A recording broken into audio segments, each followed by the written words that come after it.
इस कार्यक्रम के पुण्यार्चक हैं स्वर्गीय पंडित श्री रतनलाल जी बैनाड़ा की स्मृति में बैनाड़ा उद्योग लिमिटेड, आगरा।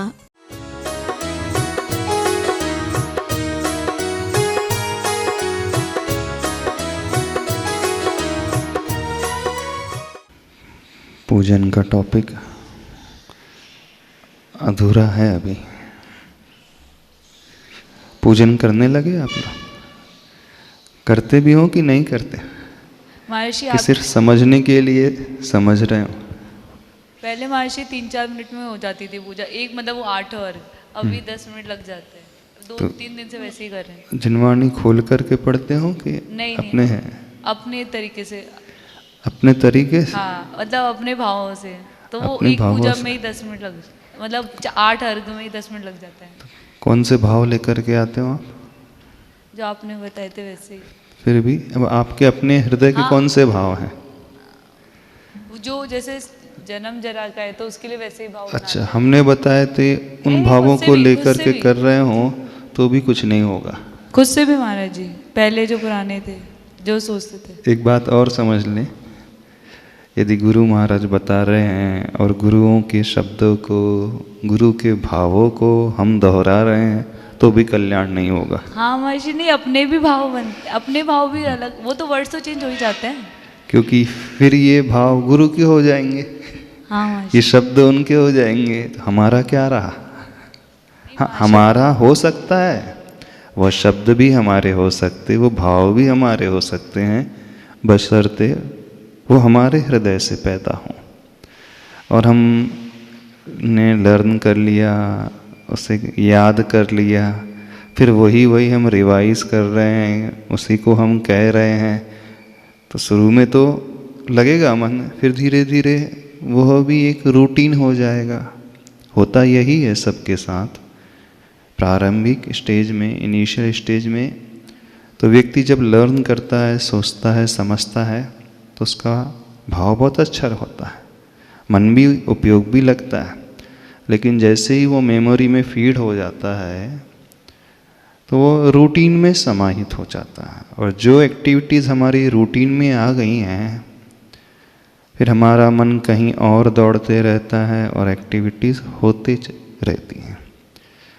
तो जो भी हम कर रहे हैं इस बात को अवश्य समझें, रूटीन न हो।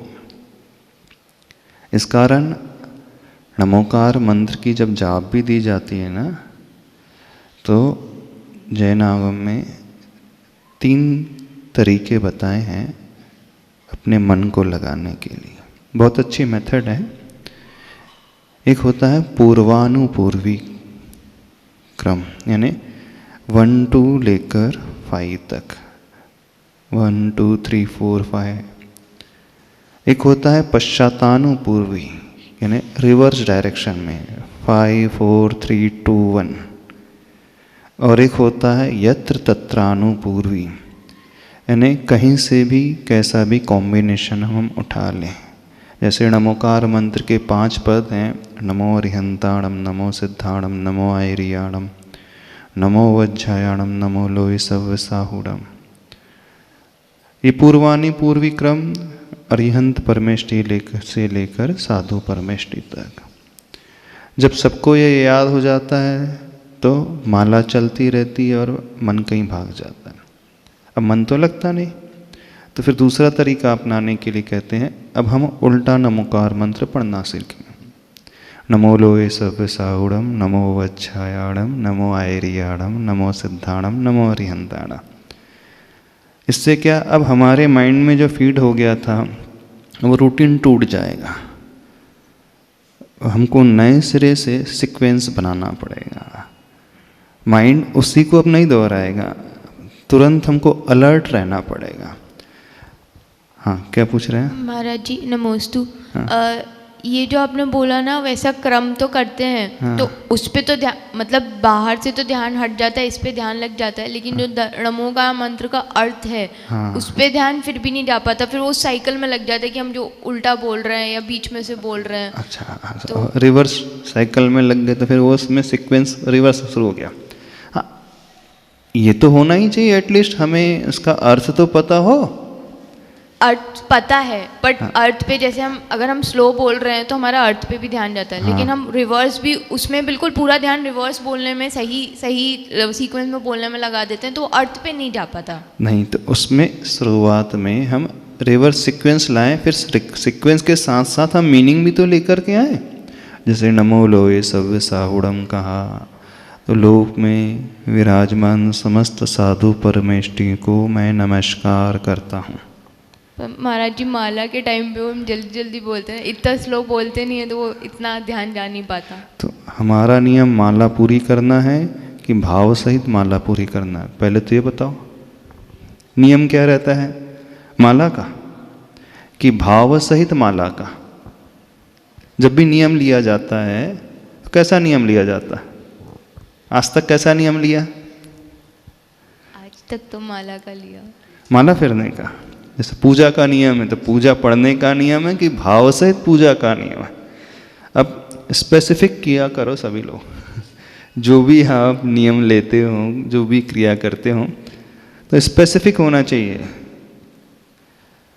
तो रिवर्स सीक्वेंस में चलेंगे तो धीरे धीरे अब मन जो है, सपोज अब हम उसी स्टेज से चल रहे थे तो उसमें तो मन भी था, मन भी बाहर था और सीक्वेंस में भी ध्यान नहीं था।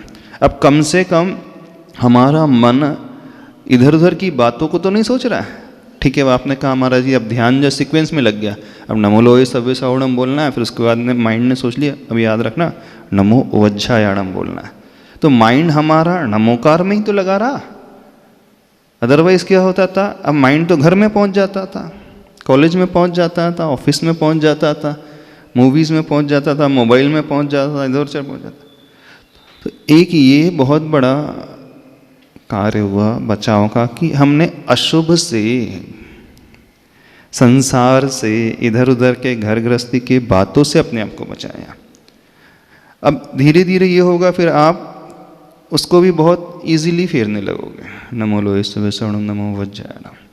तो फिर एक तीसरा मेथड होता है यत्र तत्रानुपूर्वी, यानी यत्र तत्र मतलब जहाँ तहाँ से, अनुपूर्वी मतलब उस सीक्वेंस।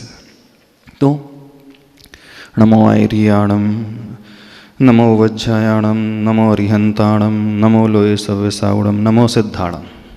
अब सीक्वेंस क्या फीड कर लिया हमने? 3 4 1 5 2। अब थोड़ा सा दिमाग को और ज़्यादा कसरत करना पड़ेगा, नहीं करना पड़ेगा, मेहनत नहीं करना पड़ेगा। अब नया सीक्वेंस आ गया जो आज तक नहीं पढ़ा था, 3 4 1 5 2। अब इसमें बहुत सारे परम्यूटेशन एंड कॉम्बिनेशन बन जाएंगे, बहुत सारे नहीं बन जाएंगे।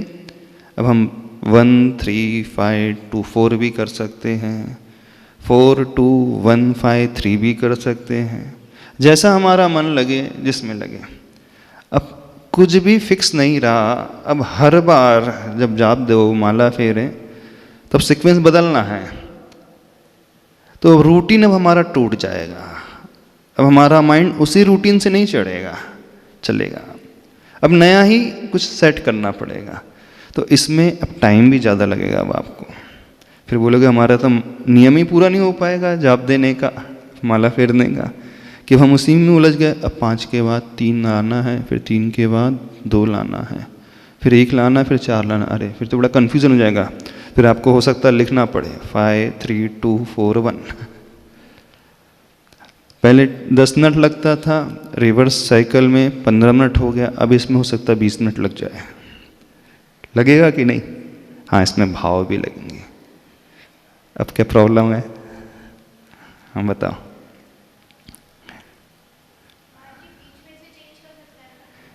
कौन सा?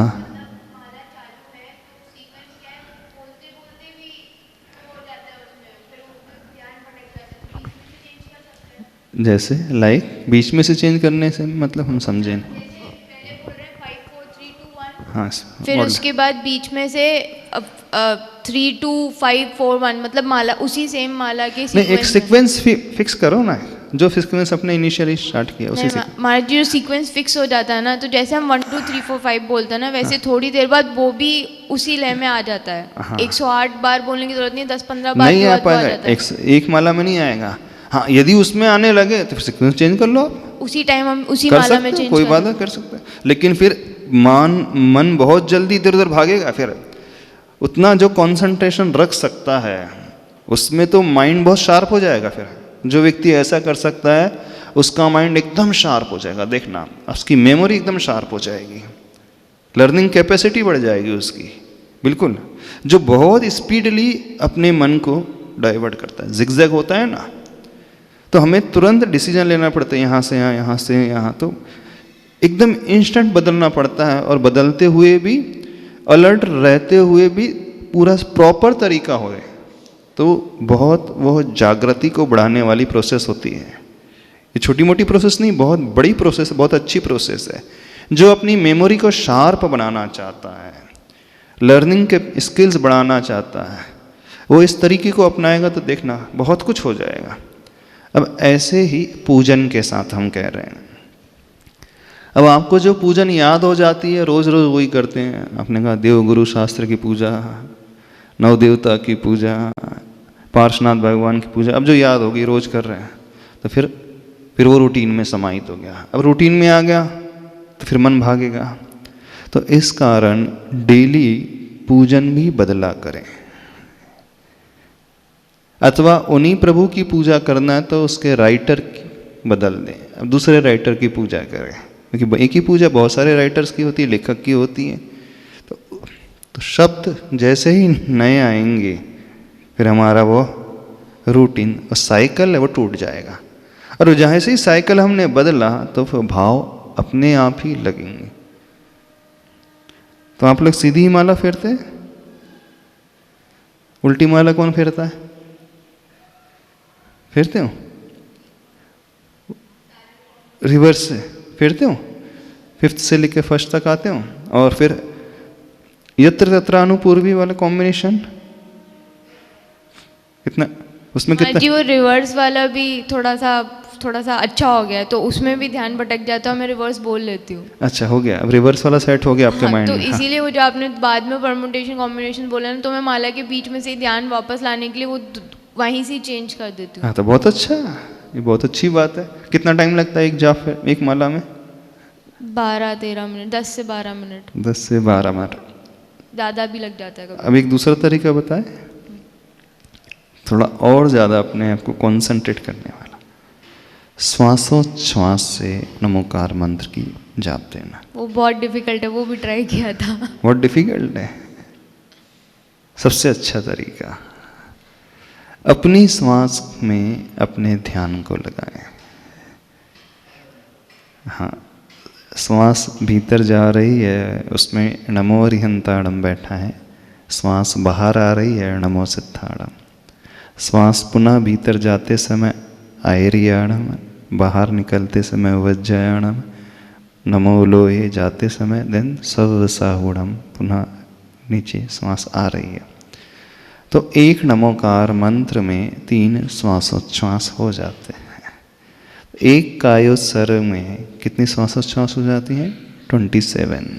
समझे, 9 बार नमोकार मंत्र आप पढ़ते हैं जब जिनवाणी स्तुति करते हैं, प्रवचन के बाद, शुरू में, शास्त्र के प्रारंभ में, तो कहा जाता है ना एक कायोत्सर्ग करो। तो एक कायोत्सर्ग क्या मतलब हुआ? 27 श्वासोच्छ्वास में ध्यान लगाना। वैसे कायोत्सर्ग में मंत्र नहीं है, कायोत्सर्ग में तो अपने शरीर के प्रति उत्सर्ग मतलब ममत्व का भाव का त्याग करना। जो अटैचमेंट हमारी बॉडी से लगा है, उतने टाइम के लिए हम इस बॉडी से अपने अटैचमेंट को छोड़ते हैं। तो छोड़े कैसे? तो हम अपनी श्वास पे अपने ध्यान को टिकाएं। उसे समझना, नमोकार मंत्र के अनुसार श्वास को नहीं बैठाना है, श्वास के अनुसार नमोकार मंत्र को बैठाना। क्या डिफरेंस है दोनों में? अंतर समझ में आया? सब लोग क्या करते हैं? नमो अरिहंताड़म, श्वास ली नहीं, जो नेचुरल आपकी प्रोसेस चलती है ब्रीदिंग की, आप ब्रीदिंग कर रहे हैं तो आपका ध्यान जाता है सोच करके अब सांस ले ली मैंने, अब छोड़ना है, अब छोड़ दी, ऐसा होता है? नहीं, ये तो चला करके हुआ, ये ब्रीदिंग प्रोसेस होती ही नहीं है। ब्रीदिंग प्रोसेस में सहजता रहती है कि श्वास अपने आप ली जा रही है, छोड़ी जा रही है। तो उसी प्रोसेस में नमोकार को फीड करना है। होता क्या है, जब भी कहा जाता है कायोत्सर्ग करते हैं अथवा नम श्वासोच्छ्वास से जाप देते हैं तो लोग नमो अरिहंताणम, नमो सिद्धाणम, ये नेचुरल नहीं है प्रोसेस, ये नेचुरलिटी समाप्त हो गई यहाँ पे। तो जो हमारी श्वास चल रही है उसमें नमोकार मंत्र को बैठाएं। डिफरेंस समझ में आ रहा है? नहीं समझ में आ रहा है? नहीं समझ में आ रहा है? ज़्यादा टाइम क्यों लगता है लोगों को? बोले आधा घंटा, कौन बोल रहा था आधा घंटा लगेगा एक नमोकार की श्वासोच्छ्वास से जा? आधा घंटा एक माला में? अच्छा, अब जैसे हमने कहा 3 श्वासोच्छ्वास में एक नमोकार मंत्र होता है, ठीक है? तब 108 नमोकार मंत्र पढ़ना है हमें, तो कितनी श्वासोच्छ्वास हो जाएंगी? 3 से इसको मल्टीप्लाई कर दो, कितनी हो जाएंगी? 324, 324 श्वासोच्छ्वास में एक जाप। अब जो नेचुरल तरीके से आप ब्रीदिंग कर रहे हैं उसमें काउंटिंग करना, आप एग्जाम्पल के लिए 10 टाइम्स आप श्वासोच्छ्वास नेचुरली कर रहे हैं तो उसमें कितना टाइम लगेगा? 100 टाइम्स कर रहे हैं 324 टाइम्स में क्या आधा घंटा लगता है? अभी समझो हमारी बात, अभी सुनो ध्यान से। यदि डॉक्टर कह रहा है कि 324 श्वासोच्छ्वास तो उसमें कितना टाइम लगता है? जनरली आधा घंटा लगता है? नहीं लगता। तो जो नेचुरल तरीके से चल रही है उसमें मंत्र को बैठाना है। होता क्या है, पूरा उल्टा चलता है। पब्लिक क्या करती है, नमोकार मंत्र में श्वासोच्छ्वास को बैठाती है, तो वो कायोत्सर्ग नहीं है। कायोत्सर्ग क्या कहलाता है अथवा श्वासोच्छ्वास से जाप क्या कहलाती है कि जो हम नेचुरल तरीके से श्वासोच्छ्वास ले रहे हैं, अपनी ब्रीदिंग की प्रोसेस चल रहे हैं, उसमें उसको जोड़ाना, तो वो सहज कहलाएगा। उसमें हमें प्रेशर नहीं देना पड़ेगा, दिमाग हमारे को बहुत ज़्यादा टेंस नहीं करना पड़ेगा, और उस श्वासोच्छ्वास के माध्यम से बहुत इजीली फिर हम ध्यान तक पहुंच जाते हैं। ध्यान की जो मेडिटेशन की जो प्रोसेस होती है, मेडिटेशन हमें एक एनर्जी देता है, हमारे भीतर एक ऊर्जा को पैदा करता है, हमारी बैटरी को फुल्ली चार्ज कर देता है, हम अंदर से एकदम उत्साह से भर जाते हैं। मेडिटेशन से हमें थकान नहीं होती, इस बात को समझना। थकान तब होगी जब हम नेचुरलिटी को छोड़ करके कुछ करने की कोशिश करेंगे, और नेचुरलिटी को मेंटेन करते हुए यदि हम करें तो वहाँ थकान नहीं, वहाँ एनर्जी प्रोड्यूस होगी, ऊर्जा पैदा होगी, एक आनंद पैदा होगा। अभी मोस्ट ऑफ द पीपल पूरा उल्टा चलते हैं। आप जब श्वासोच्छ्वास से माला फेरते हो, थोड़ा ध्यान दो, नमो अरिहंताणम को फोकस करके फिर श्वासोच्छ्वास लेते हो कि श्वासोच्छ्वास लेते हुए नमोकार मंत्र को फोकस डाल रहे हो? अंदर समझना कैसा अंतर है।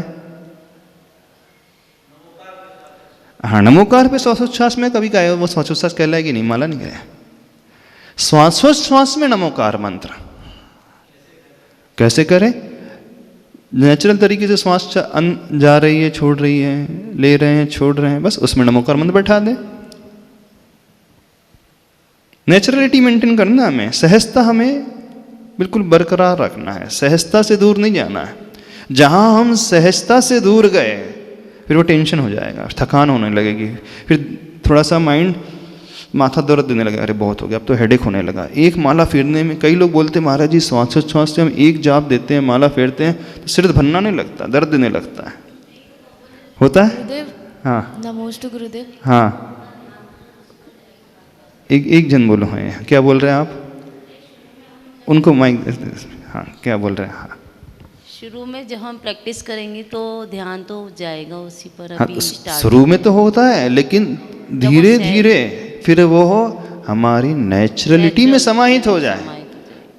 शुरू में तो भावनात्मक, अब मुझे श्वासोच्छ्वास से नमोकार मंत्र की जाप देना है, अब हमने माइंड को प्रिपेयर कर लिया। फिर धीरे धीरे सहजता से, तो सहजता से 324 श्वासोच्छ्वास में कितना टाइम लगता है? अच्छा, 1 मिनट में कितनी श्वासोच्छ्वास हो जाती है? 72 अप्रोक्सीमेटली। सहजता, देखो अंतर समझने की कोशिश करें हम, सहजता हमारी कभी खोए ना। ध्यान तब होता है जब हम सहज रहते हैं, पूर्ण सहज रहते हैं। जो है सो है, जो चल रहा है नेचुरली, उस नेचुरलिटी को मेंटेन रखना है। और यहां सब लोग लैग कर जाते हैं अधिक। कैसे होगा?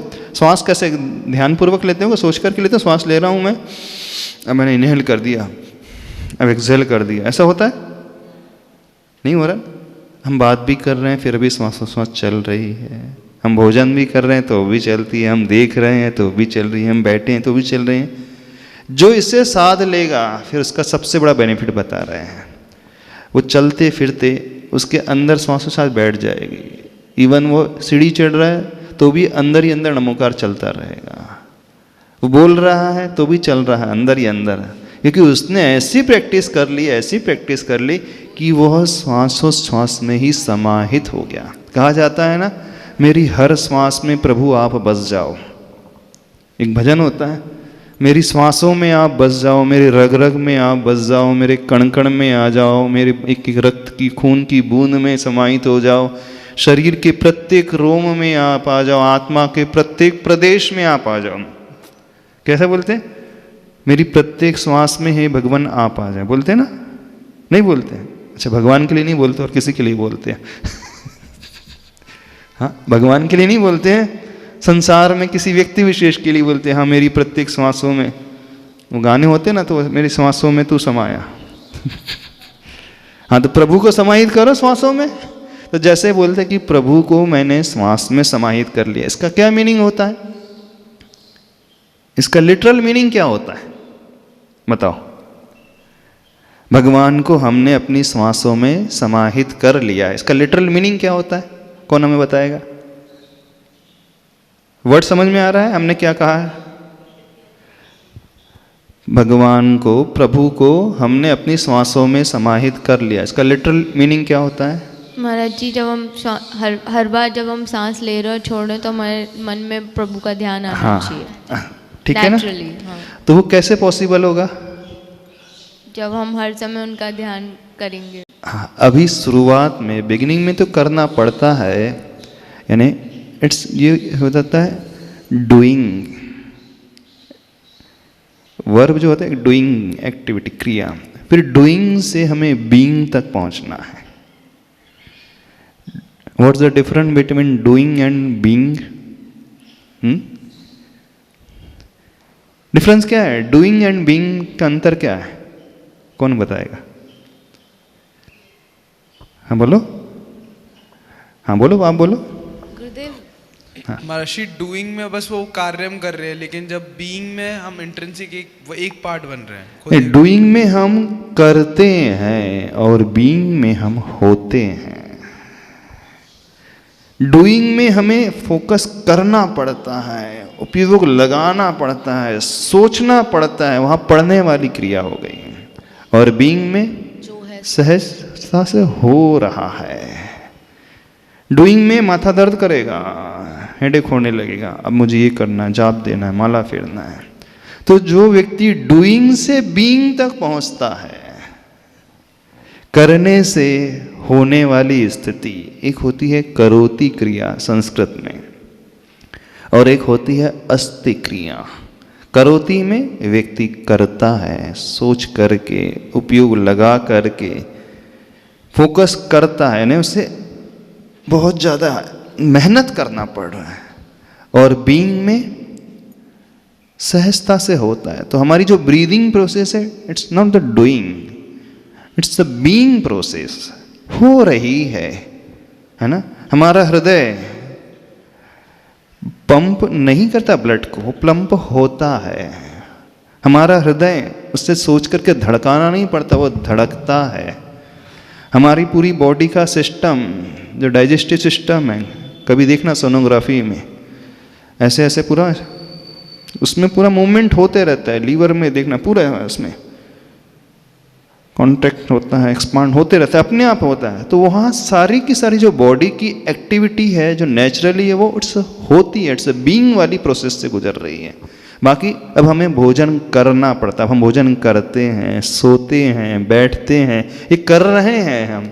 लेकिन जब डूइंग वाली प्रोसेस बीइंग तक आ जाए तो समझना हमने बहुत बड़ा अचीवमेंट कर लिया।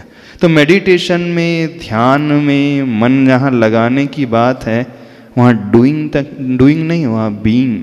तो जो व्यक्ति श्वासों श्वास और नमोकार मंत्र का बैलेंस इस प्रकार स्थापित कर लेता है, तो इनिशियली तो हमें डूइंग वाली क्रिया में आना पड़ेगा कि मैं कर रहा हूँ, हाँ श्वासोच्छ्वास ली है, नमोकार मंत्र।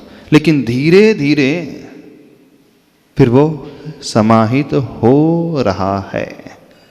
उसे कहा है मेरी श्वासों में हे प्रभु आप समा गए। अब जो ऐसा अभ्यास कर लेता है वो 24 घंटे प्रभु का स्मरण करता रहेगा। इवन सो रहा है तो भी भगवान उससे दूर नहीं है, इवन भोजन कर रहा है तो भी भगवान उसके साथ है, बात भी कर रहा है, देख भी रहा है, पढ़ भी रहा है, चल भी रहा है, क्योंकि हर समय हम श्वासोच्छ्वास से तो सहित ही रहते हैं, रहित होते कभी नहीं होते। 24 घंटा हमारी श्वास चलती ही रहती है। श्वास रुक जाए तो व्यक्ति समाप्त हो जाए, श्वास रुकती नहीं ना, कभी रुकती है नहीं। तो बस ऐसा जो अभ्यास कर ले तो भगवान उसके साथ हमेशा रहे। हाँ क्या पूछ रहे हैं महाराज जी? ये जो आपने बताया ना बीइंग होना चाहिए, तो बीइंग तक पहुंचने के लिए हमें डूइंग करना पड़ता है ना। हाँ तो डूइंग तो इनिशियल स्टेज हम भी कह रहे हैं, शुरुआत तो डूइंग से ही होगी। उस प्रोसेस में हम अभी तक अनडूइंग था, हम कर ही नहीं रहे थे, अभी तक तो चाहे कर ही नहीं रहे थे। अब हमने डूइंग यानी स्टार्ट कर दिया, सोच लिया कि मुझे श्वासोच्छ्वास में नमोकार मंत्र, तो शुरुआत उसी से होगी। लेकिन जो प्रैक्टिस करते चले जाता है फिर उसके श्वास में वो समाहित होते चले जाता है। तो प्रारंभिक इनिशियल स्टेज में तो टाइम लगेगा, लेकिन धीरे धीरे धीरे धीरे फिर उसकी श्वास में वो अपने आप बैठते चला जाएगा मंत्र। हाँ क्या बोल रहे हैं महाराज जी? प्रोसेस में ही थक जाते हैं, इसलिए बीच में छूट जाता है। अच्छा थक जाते हो, शुरू में ही थक जाते हो।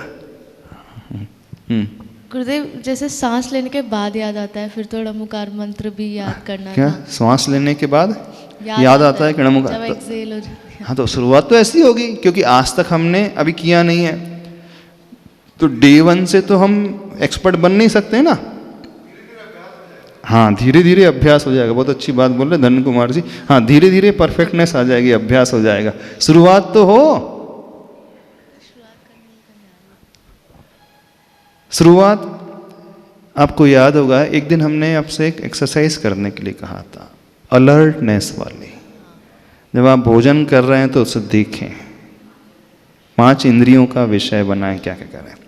तो जो व्यक्ति हमेशा अलर्ट रहने की कोशिश करता है, जो हमेशा जागृत रहता है, हमेशा सावधान रहता है, वही व्यक्ति इस डूइंग से बीइंग के फेज तक पहुंच सकता है। बीइंग में हमें कोई टेंशन नहीं होता है, हेडेक नहीं होगा, परेशानी नहीं होगी। परेशानी डूइंग में होती है। अंतर समझ रहे हो? नहीं समझ रहे हैं? तो बीइंग यानी नेचुरलिटी, सहजता से प्रकृति में, प्रकृति के साथ हम रह रहे हैं। और डूइंग में हमें कुछ करना पड़ रहा है, एक्स्ट्रा एफर्ट पुट करना पड़ता है डूइंग में। और बीइंग में तो एफर्टलेस हम हो जाते हैं। लेकिन अलर्ट रहते हुए एफर्टलेस। नींद में भी व्यक्ति एफर्टलेस हो जाता है, एक अंतर समझना। जब सो जाता है तो उसको भी कुछ नहीं करना, वो बढ़िया बढ़िया आराम से रहता है, तो नींद में भी एफर्टलेस हो जाता है।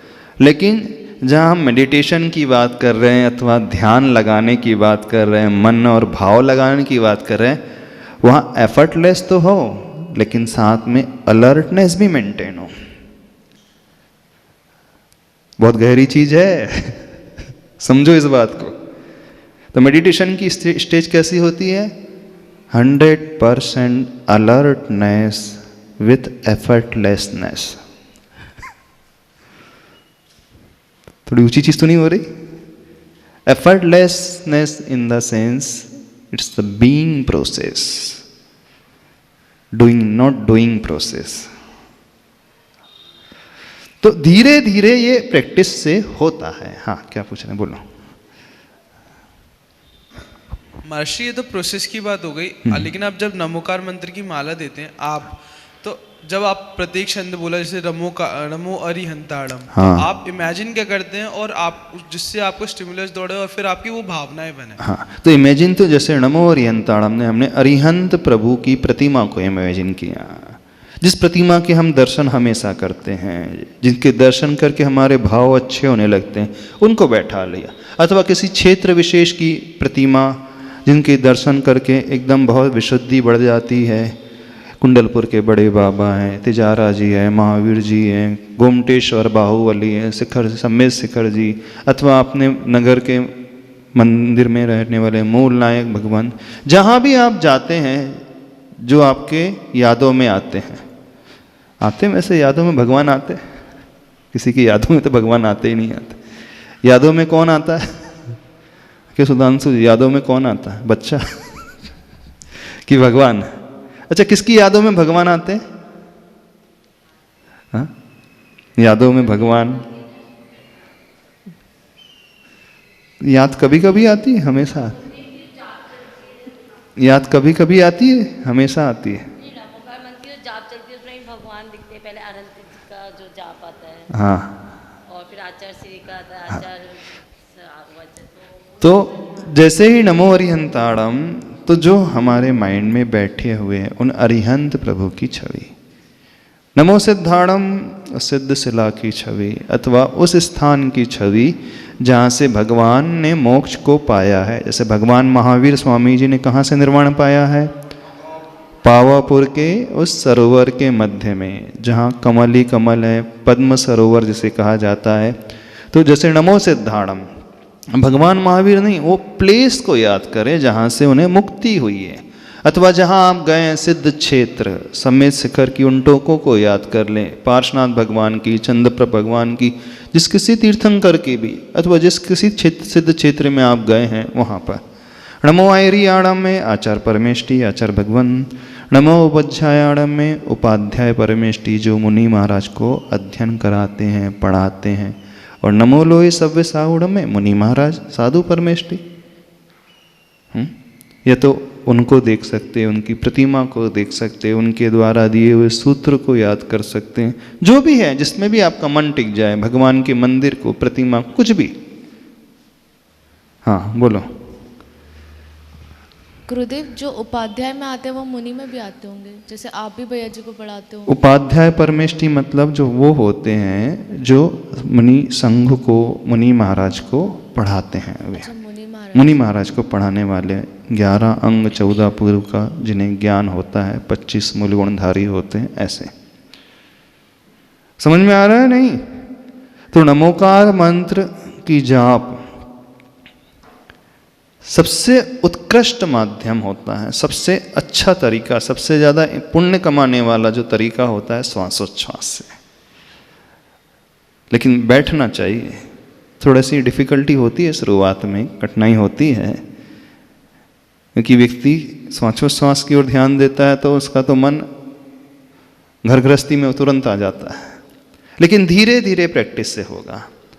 तो एक माला तो करने की कोशिश करें श्वासोच्छ्वास से, और वो भी नहीं कर सकते हैं तो 27 टाइम्स यानी 27 नमोकार मंत्र, वो भी नहीं कर सकते हो तो एक कायोत्सर्ग 9 नमोकार मंत्र वाला वो कर लिए, फिर थक जाएंगे, फिर रुक गए, बीच में गैप ले लिया, इंटरवल ले लिया, फिर थोड़ी देर बाद एक पुनः एक कायोत्सर्ग 27 श्वासोच्छ्वास वाला, और वो सेट हो गया तो फिर उसकी संख्या बढ़ा करके 18 टाइम्स कर लिया, यानी 2 काय उत्सर्ग एक साथ कर लिए। जब वो भी हम कंफर्टेबल होने लगे 2 काय उत्सर्ग में, तो फिर 3 काय उत्सर्ग कर लिए, 27 टाइम्स नमोकार मंत्र। ग्रेजुअली उसकी हमें संख्या बढ़ाना है। 1 काय उत्सर्ग तो कर सकते हो, 9 नमोकार मंत्र, 9 बार नमोकार मंत्र यानी 27 श्वासोच्छ्वास। उसमें तो ज़्यादा थकान नहीं होगी, उसमें तो मन लग सकता है कि नहीं 1 काय उत्सर्ग में, कि नहीं वो भी नहीं हो पाएगा। कई लोगों से वो भी नहीं हो पाता है, नहीं उसमें भी वो थोड़ा सा उन्हें थकने से थकान आने लगती है, वो मन इधर उधर भागने लगता है। तो लेकिन करो, इससे क्या होगा, एक बहुत बड़ा अभ्यास सेट हो जाएगा हमारा, फिर हमारे प्रत्येक श्वास में नमोकार मंत्र समाहित हो जाएगा। जैसे हम चढ़ रहे हैं, चल रहे हैं, घूम रहे हैं, तो भी श्वास हम ले रहे हैं, भले ही हम क्रिया वो कर रहे हैं, लेकिन वो हर श्वास में अपने आप ही बैठ जाएगा। फिर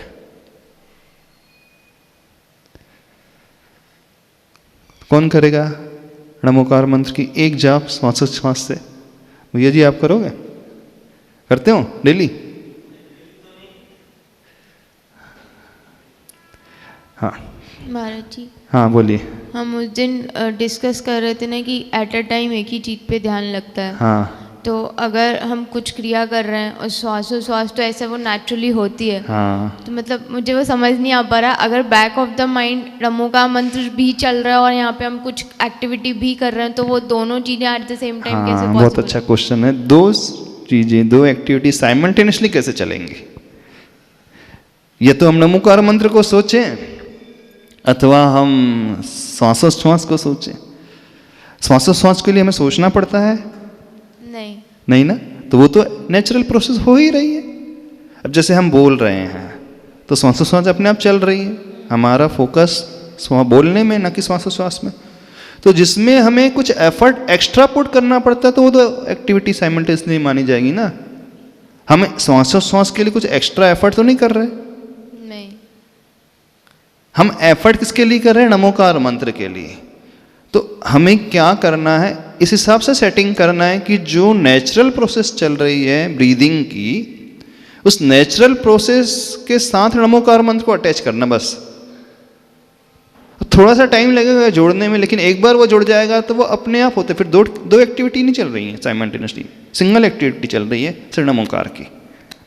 नहीं महाराज जी, जैसे सांस तो हम लेते हैं, वो तो हमारी बॉडी एक्टिविटी हो गई। नमोकार मंत्र हमारे दिमाग में चलेगा। हाँ। तो मेरा प्रश्न ये था कि अगर हम मान लो खाना खा रहे हैं, तो हाँ। खाना खाते समय हमारा ध्यान तो खाने पे होगा ना? ध्यान भले ही खाने में है, लेकिन अब जो प्रैक्टिस करते करते हर श्वास में वो बैठता चला जाएगा।